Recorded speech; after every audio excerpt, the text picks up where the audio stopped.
So the moment I heard pregnancy, it triggered me, and I was like, shoot, I have to be more responsible than I'm being right now. When I got there, she was surprised I came because she wasn't expecting I come. She took some time, prepared it. I said, let's go to the hospital. No matter what, we must go to the hospital today because I don't really care about the kids at this point. I care about you getting well and fit, right? Enough. You know, from all the signs was showing that she was pregnant. I watched this thing in Nigerian films, right? But I never thought it would happen to me.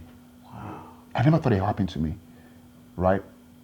And that was how I canceled my marriage 4 days to the date.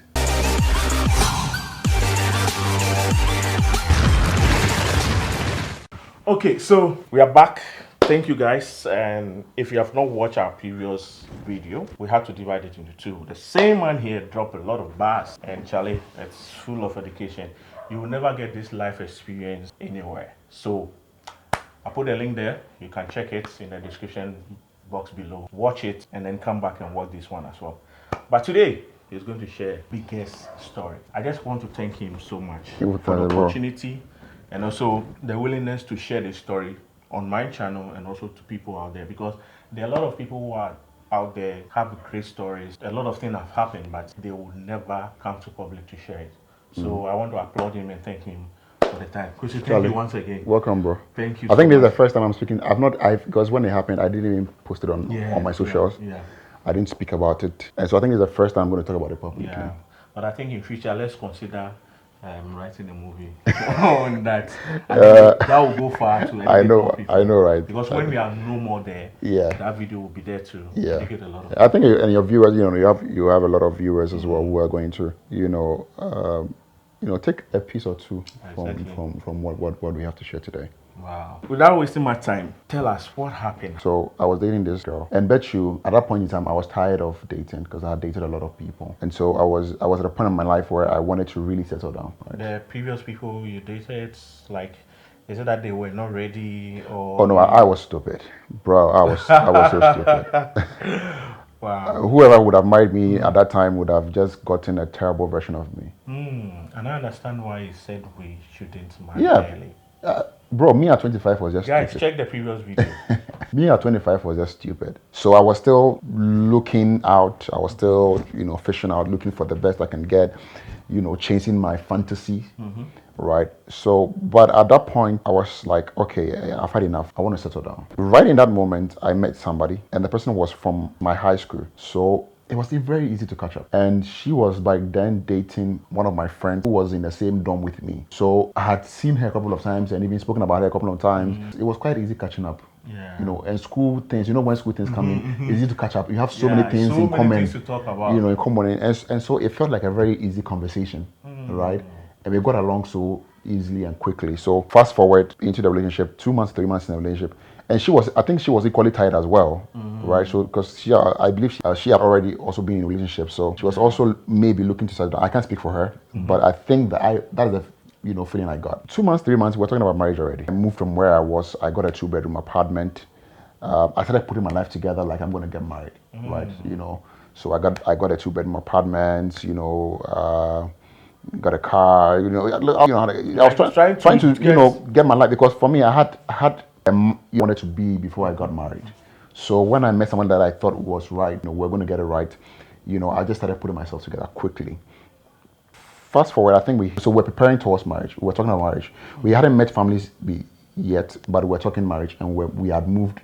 I had moved out of where I was into the new apartment, was buying things, setting up, trying to get married. Wow, I can just imagine the money. Really went into. Bro. So I was doing all of that because I wanted to, because I thought I'd find somebody who was right for me. And fast forward, I think we had an issue. I think we had a very, very simple issue, a disagreement or something. And then she left my place home. And I think the following day we didn't talk. But the following day, I think it was in the afternoon when my sister called me that, have I spoken to the girl? I was like, no, we were fighting. And even about that, at that time, I was tired of her. I was like, we are breaking up. We were going to break up. In my mind, I was going to break up with her, and I was going to leave the relationship and stuff. But then my sister said, "You speak to her. I think you should speak to her." And I said, "What is it? Tell me what is it?" Blah, blah, blah, blah. Then my sister went to proceed ahead and say that she's spoken to her, and she thinks she is pregnant. Oh. And I'm like, okay. So the moment I heard pregnant, I got triggered. Because I didn't know my father, and I still don't know my father. But I felt that vacuum in my life. That fatherly love was not there. That father figure was not there. The mentor figure was not there. So I had always felt that vacuum, right? So the moment I heard pregnancy, it triggered me, and I was like, shoot, I have to be more responsible than I'm being right now. So immediately I called. I ended the call with my sister. I called her back. I went to her house. I apologized to her. I was like, okay, whatever it is, we can fix it, right? We can fix it. Just because I don't want you giving birth and being a single mother and all of that, because I've seen that and I've seen that and it's not what I want. So we got back together. We started putting the marriage things together. We went to see her family. We started buying the stuff. You know how Ghana we do it. Yeah. We started putting the thing stuff. But along the way, I think there was certain miscommunication that, it started very little tension between her and my mom. But it was just tension. It wasn't a misagreement, but it was a tension. I think somebody had communicated something wrongly to my mother before and communicated something wrongly to her. And then at the end of the day, it got all of them pre-informed about themselves. So the day my mother met her, she already had her own perception. And she too had already had some perception about my mother. So, it was our perceptions, right? But for me, I didn't see it as a big deal because women are women, they will do these things. But after us, definitely they will get better. So I didn't really pay attention to it. But as the preparation went on, it became, the whole mother thing issue became very, rampant. Even to the point where, she felt like my mom was dictating to how we got married and stuff. And I was like, no. The reason being that my mom gave birth to all boys. I'm the second one. My senior brother is married with 3 kids. He has set up his own family. Yeah. So really, I'm the next one in line right now. Okay. So if anything is going to happen, she looks up to me. So if I'm going to get married, definitely every mother who has boys will have that tension. That tension will be there. So it's up to you, the woman, to warm up to her a little bit and assure her that, I'm not in to capture this guy. We are here to work together, right? And give her that assurance. And you guys will be cool, right? And even my mom was willing to work things out with her, but she was still on her side.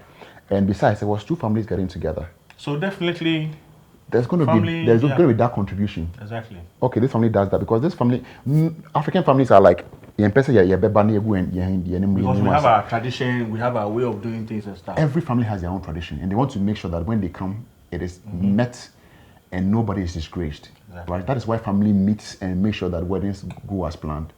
So, it got a whole tension. By then she was like 4 months in. Oh, okay. 4 months in after she gotten pregnant. She was 4 months in. She had been going to the hospital. She had been doing her scans. She's been taking her medicine. Sometimes I wake up at dawn and she's seated on the bed crying because she's feeling back pains because of the pregnancy. I've experienced all the men pregnancy craziness. So I think the following Friday we're going to get married. So the Friday, like a week, we had the same misunderstanding as to this mother dictating and stuff. I think that one, my mother has just simply asked that her father extended the time that we're going to start the events because I had some of my relatives coming down from the States and some coming from Kumasi. So they couldn't get to the place at 9. So at least she should just push the time to 10. And his father agreed perfectly. But then she had a problem with it because then my mother is dictating the time of the wedding. And I was like, okay, cool, that is it. I wasn't going to hear it anymore. I just wanted to get this done and over because I knew that, this was just a small tension that would cool over. That was my mind, right? So that Friday we had a little misunderstanding, and she left to her mom's place. I didn't speak to her on Saturday, right? And on Sunday in the evening, my sister again calls me. I said, have I spoken to her? I was like, no, she left here, and she's smart because of the. So I haven't spoken to her. And he said, you should call her right now. She's called me that what. And I said, okay, cool. I picked the phone and called her. So I called her and I was like, what happened? What's up? No, my sister said you were not doing well. What's up with you? And she said she fell down. I said, what do you mean by you fell down? And so she said, I was going to get credit to come and call you, and I fell down. Okay, which is normal. It could happen. Manipulation 101. Yeah. Blaming you for falling down. I was going to call you were the reason why I fell down in the first place. So okay, cool. We fell down. So what happened? He said, and I'm bleeding. I'm sick. Shoot, you are bleeding how? I said, I'm bleeding. I fell on my face and I'm bleeding. Like, okay. So I was going to drive there now and get her to the hospital and stuff. Instead, like, no. She has a family nurse, close to her. So the nurse has come in to put her on some drip and some stuff. So she's cool now. They are just waiting to see if there's complications. Yes, if there's complication and she starts seeing cramps or whatever. So I said, like, cool. I'm on standby. I'm not sleeping now. So whatever it is, just call me. I'll come get you. Then around 1 a.m. or 2 a.m., she calls and goes like, there is crumbs. She's seeing crumbs. Any serious girlfriend, no matter what, will still allow you to come by her side, to even be there whilst even she's... So that is what I didn't pick up on, right? Because when you're in that space, you want to just do anything to please them, right? Just want to do anything to please them. And for me, it's my first time experiencing anything like that, right? So I'm all like, okay, good. What do you think we should do? What do you think we must do? Then at 1:30, she said, "There's crumbs." I said, "Shoot, I'm coming there right now." Like, no. The nurse has given me a shot it was around 2 a.m. She said then the nurse has given her a shot and giving her whatever the hospital is going to give her. So she was cool, she was fine. And so, I can come and see her in the morning or something and whatever. And I was like, okay, cool. It's true. I'm going to come see. I have a meeting in the morning. That morning I had a meeting with my mentor. So I had to meet him and speak to him. And right from there, I'll just come there. So right from my mentor, I drove, I went back to her place. When I got there, she was surprised I came because she wasn't expecting I come. So she took some time, prepared it. I said, let's go to the hospital. No matter what, we must go to the hospital today because I don't really care about the kids at this point. I care about you getting well and fit, right, enough because you have a ceremony, that weekend. So this was Monday. Oh, okay. So Monday, I pick her up. I take her to the hospital that she goes to her antenatal. When we get to the hospital, she goes and get a card. And then we go to see the doctor. In the consulting room, the doctor asks her, what is wrong with you? She says she fell and she's bleeding. The doctor says that, what do you mean by you fell and bleeding? What is happening to you that you fell and bleeding? Then she said, oh, I'm pregnant and I fell and I'm bleeding. I said, yes, you should have said that because on your file here, I can't see, there's nothing like pregnancy. On your file, there's nothing like pregnancy. And I was like, when you heard that, how did it strike you? I was like, wait, what are you saying? And that time, I thank God, I thank the Holy Spirit for calmness. That day, I was so calm. I've never been calm like that in my life. Wow. So I was like, okay, what are you saying? And I'm like, what are you saying? It's like, oh, this is her first record, and so there is no pregnancy here. And I'm like, no, she's been here like 3 times or 4 times. She's even done scans and done whatever. Whoa. But the funny thing, when she did all of those scans and stuff, I never asked for it. When she was getting those medicines and stuff, I never asked her for it. If I give her the money to buy all of those stuff, I never asked her for it because I didn't want to hurt her feelings or for doubting her and stuff. So I never asked her for anything. I didn't ask her for pregnancy test. I didn't ask her for anything. She too didn't bring it herself volunteering. Nothing, right? So I just went with whatever she was saying, right? And people might say that I was dumb at that time, but no. When you are a man who has lived without a father for 30 years and over, and you hear the word I'm pregnant, and your responsibility gear mode kicks in, nothing changes your mind. All red flags becomes green. Because I wanted to ask that. So when she told you she was pregnant, did you see the signs in the early morning? Bro, like, her the stomach was weakness? coming out. Like, I don't know, all the But signs, from your point, I understand. from all the signs were showing that she was pregnant. But then we went to the hospital. This doctor says she's, there's no pregnancies. Da, da, da. I'm like, okay, I'm confused right now. So the doctor says, okay, then go get a quick scan and come back. Then I can really tell or diagnose what is happening. So we go in there, we do the scan. Whilst we are doing the scan, I was sitting outside. She was lying on the bed, they are doing the scan.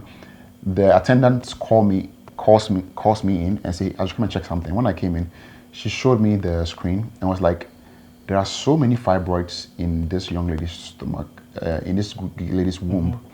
If we do not, have a quick surgery, she might not be able to give birth, right? And even not be able to hold pregnancy. And I was like, wait.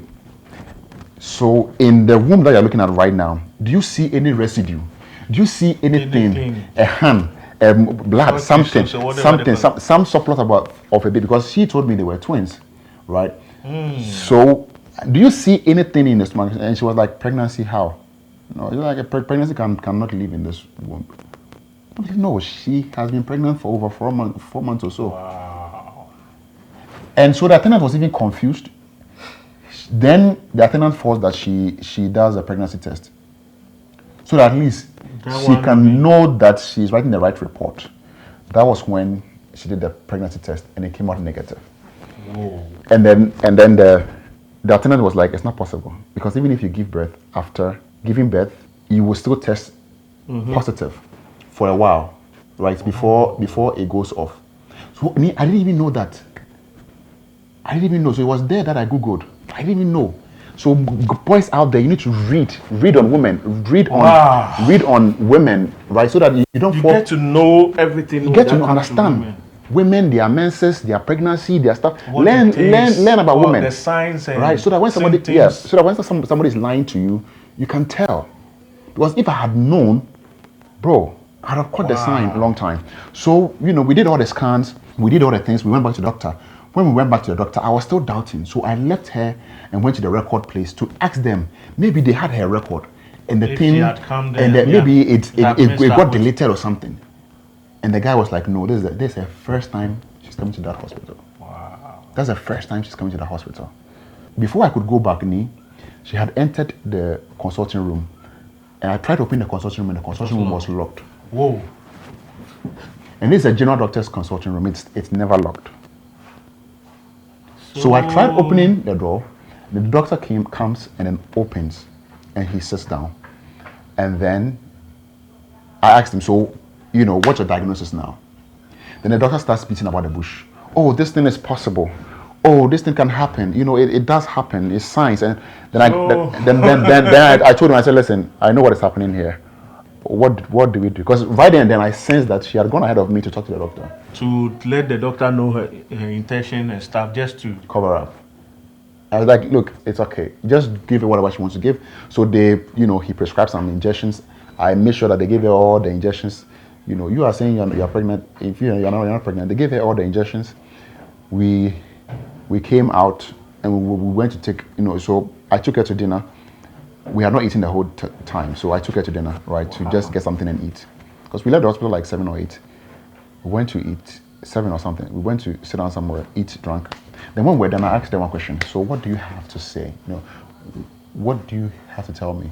For me, personally, quickly, I'll just apologize.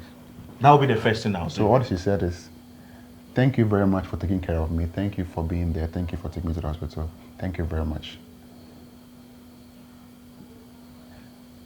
And I flared up. And then my American things came inside. Then I started cursing. I started cursing like left and right. I started cursing left and right. And I was like, then all the emotions I had bottled up during, all the emotions started coming out. And I was like, listen, it's over.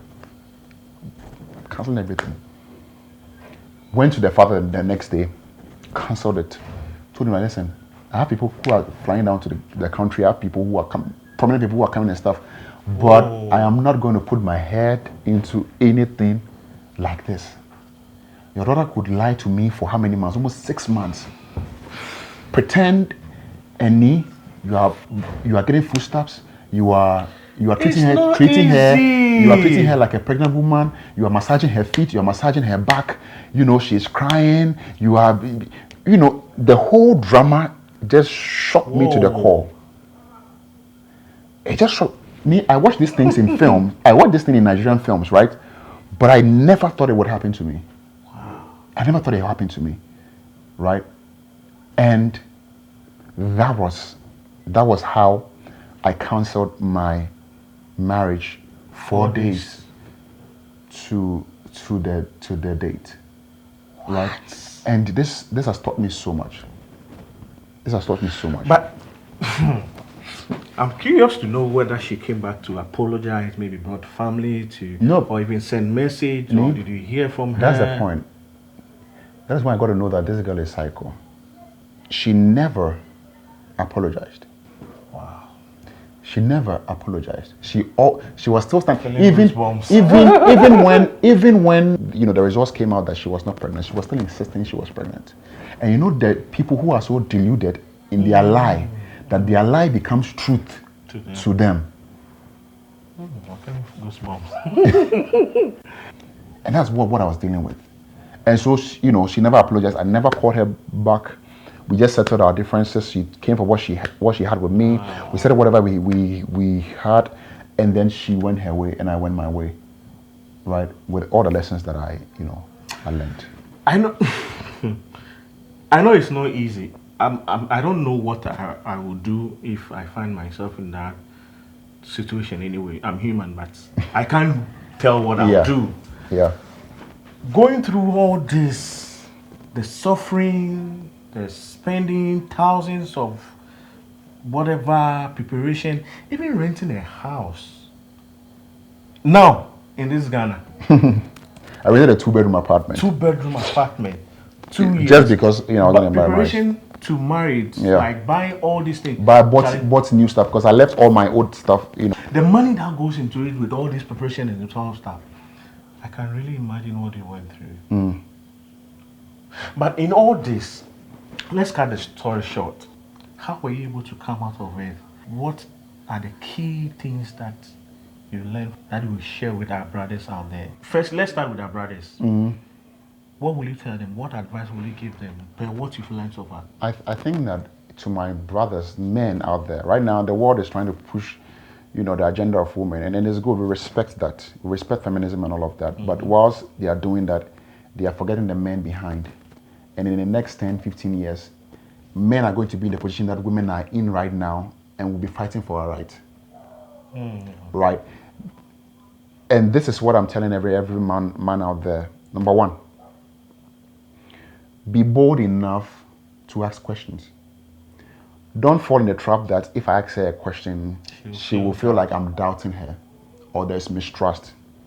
Even in marriage, when a wife gets pregnant and when after delivering, I even suggest you do a DNA.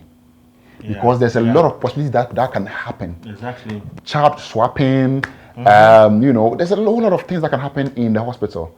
Just to be sure that you guys are dealing with the fact. And people should be open enough to ask these questions. The fact that I ask you, you know, whether this child is mine or, you know, whether this pregnancy is right or whatever, doesn't mean that I'm doubting you. We need to get the facts right. Men need to begin to ask the real questions, right? We need to ask the real questions. It doesn't mean that you doubt them. Even if you do, it is legitimate. It is your right to know that this child I'm going to take care of is mine. Wow. It is your right to know. Right, so ask the right questions. Don't be afraid don't be afraid. Take all the responsibilities, and later on, down the line, 10 years, 20 years later, you realize that this kid is not even yours. Number two, just like the likes of the Odati Lamte and co. Right now, we see a lot of men who have a kid they're taking care of all of these years are not theirs. Are not theirs, right? Because they didn't ask, they didn't have the courage to ask. They assumed that because this is my wife, so this is my child.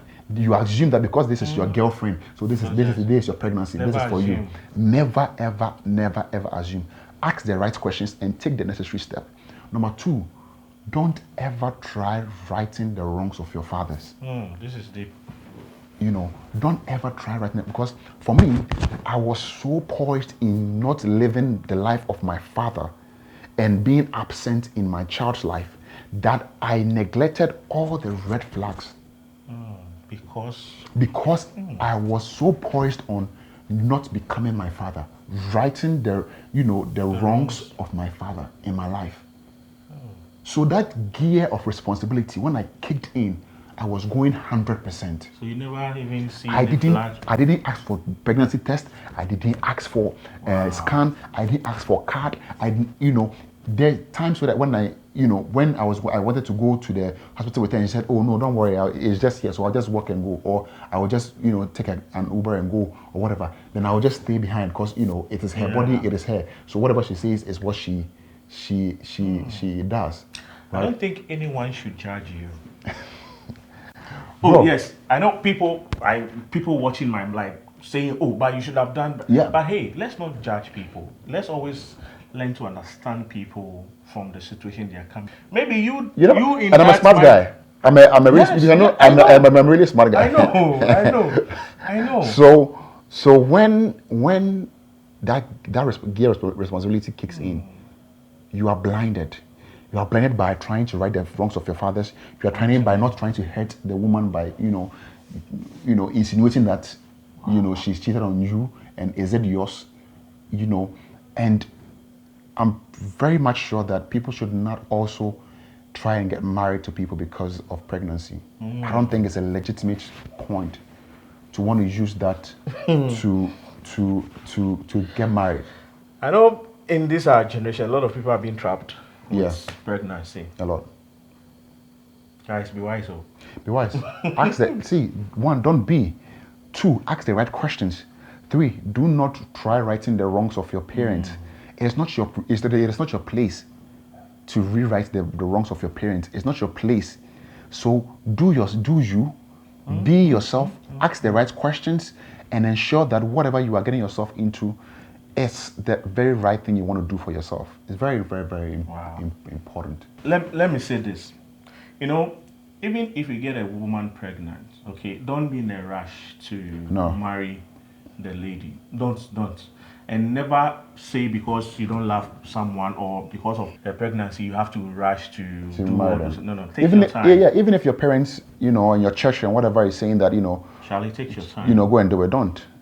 Because it is your life. Yeah, don't. I think it's wise to wait for the girl to give birth later, and then later on you guys decide if you want to get married, regardless of the kid, right? Regardless of the kid, because a lot of people resent their wives or husbands right now because of that trap. We married because of the kid, and right now the kids have left home or the kids are no more. And the two of them can't vibe. The two of them can have There'll nothing be a lot in common. of issues and blah, blah, because the two of them have nothing in and it common. can even affect the children. A lot of times. Wow. A lot of times. So be wise out there. Listen, ask the right questions. When your girl comes to you and says, "Hey, I'm pregnant," ask the right questions. Yeah. Get the right test done. Ensure that it is for you, right? Before you do anything, don't try chasing and trying to right the wrongs of your fathers. And listen, don't marry anybody because she got pregnant. You will regret it a lot of times. What do you have to say to our fellow genders? What best advice will you give them? I think women are unique. I was telling you that the man who understands a woman will become a billionaire. Of course. They are very unique, and every woman is different. Exactly. Right, just like men. What I'm going to say to them today is that they are the price. They are the price, right? They are the price. So I think in this generation, it's time for them to put value on the price. Exactly. Because right now, a lot of men are buying priceless items or buying priceless, valueless women. And anybody can kill me or whatever on your stuff for saying this. To our opinion. It's just my opinion. I'm thinking that right now a lot of men are buying valueless and priceless women. or not say buy because they can't buy. They are getting married. I think the right word is they are getting married to priceless, valueless women. And when the men marry them and discover that, shoot, and that's where the problems and everything, start. And the same as men. Men also needs to put price on themselves. It goes both ways. Both ways, because you are a value for your wife, and your wife is a value for you as well. So how much do you respect your wife to be? How about you respect your husband to be? And what do you want to present your husband to be? What type of body? What type of woman? What type of mindset do you want to present to your husband to be? What type of body or mindset do you want to present to your wife to be? And when you always have that in your mind, you will stop having random sex here and there, and in the name of enjoyment and having fun. At the end of the day, you get to the man you really love, and you are just a woman with baggages that he has to deal with right now. And so before he even finishes clearing your baggages and now coming to you to deal with you yourself, the marriage is over. He's worn out. He's tired. The marriage, you guys will get divorced in your first, second year. What a story. I think there's no time, so I think we have to end it. Yeah. It's I don't know what to say right now. People think it's a film. When you tell people think it's a film. And I said, I never thought it was going to happen to me. I thought it was just in Nigerian films. Oh, we've been hearing the stories, we've been seeing it in movies and stuff and all that. Until I experienced it. Until I was the one going through that emotions. Chrissy, I just want to say you're a strong man. Oh yes, for you to go through this and survive. Yeah. It's not easy. I know there are a lot of people out there who will never. Yeah, a lot of men will go crazy. It's either they end it, end their life, or they will become a toxic to other women. Yeah. And that's what I didn't try never to do. I didn't want to take that experience to other women, right? And I'm very thankful to my mentor who, through that time, he was one strong pillar in my life. My mom, my family as well was very, very strong. This is why I always say that it's always important for you to get a mentor. Very, very. It's really, really, really important because see, mentors, aside our biological fathers and mothers and all that, mentors are people that really plays a role in our life. Yes, your father could be your mentor, your mother could be your mentor, but if you have any form of mentor in your life, you'll go far. And trust me, there are a lot of mistakes that you'll be able to go away with because they have been on the path. They've experienced it all. They know better than you.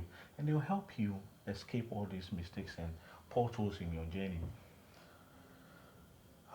Chrissy, thank you so much for sharing with us. Thank you, bro. Thank you, bro. I hope people learned something today. For having the boldness even to come out publicly to share this story. Yeah. It's been, like looking into 2 years now since, it's almost like we are clocking into, 1 year since, 1 year September. Wow. 6th or something. So, and I've never spoken about it anywhere, so. But I think that people need to learn. And I think men should be able to speak up now. Be able to ask the right questions, and you should be fine. Women, Charlie, you guys are the prize. Stop just. Of course. Just. And please be open up, our women. Be open up. Be open up. Thank you so much because this story is really going to change a lot of people out there. Yeah, I hope it does. And if you are watching this video, please kindly share. Share to any guy you know. Share to anybody you know to help people. Awakening from their sleep, to know the right thing. And I know this video will go a long way to help people out there. Thank you so much for watching. I say, if you have a story that you think you can share with the world to change life, inbox us in our Instagram. I put the links and everything there, and we'll come to you. Thank you so much for watching. Comment and let us know what you think about this story. If it were to be you, what would be the best thing that you would do, and how will you have handled that issue? Thank you for watching. I know it's a long video, and I appreciate you guys for the love and support. Chris, once again, Charlie, thank you so much. Every time. Thank you so much. Every time, bro. God bless you. And I know by now you are healed. Oh yes, I am. And you've moved on, and I know bigger things are coming your way. Thank you. I pray that God will fill that vacuum, that thing Yeah. that is missing there. Yeah, very And much. I believe God, He will do it. I Yeah, know. certainly Because will. I have a friend. I shot her wedding. She married for 7 years with 2 kids. The man divorced her in the name of a whole lot of things. I walked to her. I told her, Charlie, hey, don't worry. God will surprise you. I know you're a good woman. You have good heart. God will surprise you. Someone, no man will meet you and will like you to go. Yeah. And exactly 1 year, she's married. Bro. And less than 1 year to the That's what I'm- marriage, yeah, that's she what- has given you- birth. That's what I'm saying. That you see, love. If you think you are going to just marry love, Yeah. bro, you can love anybody. One day I'll bring her on this channel. She shares. You know, you can love Yeah. anybody. So be patient. Be patient, You live know. your life, make sure you find your purpose in life, Yeah. do all the best things, be matured enough before you step in. Attempting dating and marriage. Yeah. Thank you. I'll see you. you. All the best. Thank you for watching Singles Love Talk on Race of Love. I'll see you next time. Bye bye.